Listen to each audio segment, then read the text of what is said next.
The purpose of this video is to go over the Bazefield operations module. We recommend that if you haven't viewed our product introduction, monitoring, and analysis videos, that you first view those. The Bazefield operations module is a complementary module which enables you to manage other types of data surrounding your plant, including work orders, site access points, and also enables you to do availability forecasting. It doesn't look at your SCADA data per se, but it deals with data that complements that operational data. Let's start by navigating to the operations module in our main screen here, right underneath analysis. These are the three common applications we have in our operations module. We'll start with site activity. Site activity, there's a few different main use cases we have built in. So for site managers, you're enabled to add access for certain people and log those access as people come in to the wind farm. So you can do that in this screen and add different access rights, so when people are coming, what time they're leaving, etc. So this is more administrative to help you manage that aspect of your plant.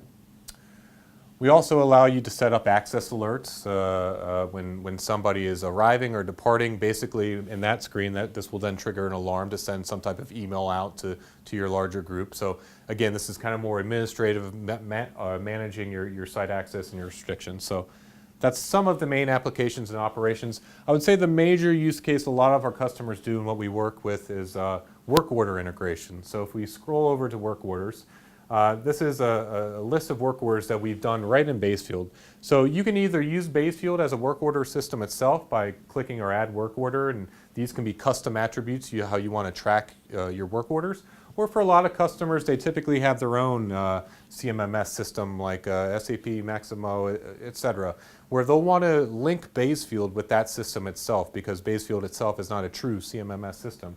So in this case, we can actually send work orders and receive work orders to those external systems, as in this case. These are just various different work orders, where these are all custom fields for one of our customers that we were posting and pulling back into Bazefield and allowing you to visualize those right in your work order screen.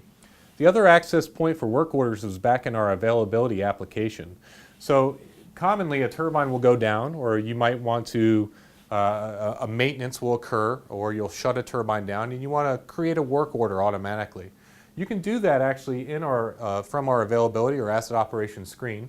So these are these are your allocations, and if you've watched our analysis video for the availability application, you're familiar with this already. If you click export to any of these, basically it will pop up and we can configure your custom fields to your CMMS system, and then send a command to post something about this allocation, like a work order related to that allocation, to your system itself. So that's another point of integration with work orders. The other part of availability linking and work orders is done with the actual availability forecast and operations, or the availability planner application. So in this case, we're looking forward about what we expect as a site manager, when turbines might be down, when a substation might be down. This again is graphical with a Gantt chart, and you can scroll over and click each one and see what are the attributes associated with this downtime.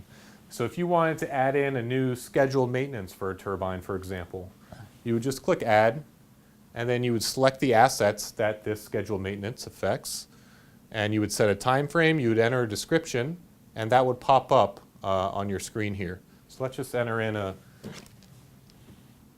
test case here for turbine 3. And we'll say for 2 days we expect we'll just put a maintenance. Hit save. You can see that now pops up on the screen as an unavailability period. And this can be now put on a big screen at your plant or in your operation control center to let you know when you expect curtailment, when you expect unavailability periods. So a very nice visual application allows you to do that. It allows you to scroll left and right to looking at certain time frames. You can do your biannual maintenances as well. So that's a brief look at our operations module. Again, it's a complementary module to the monitoring and analysis modules themselves.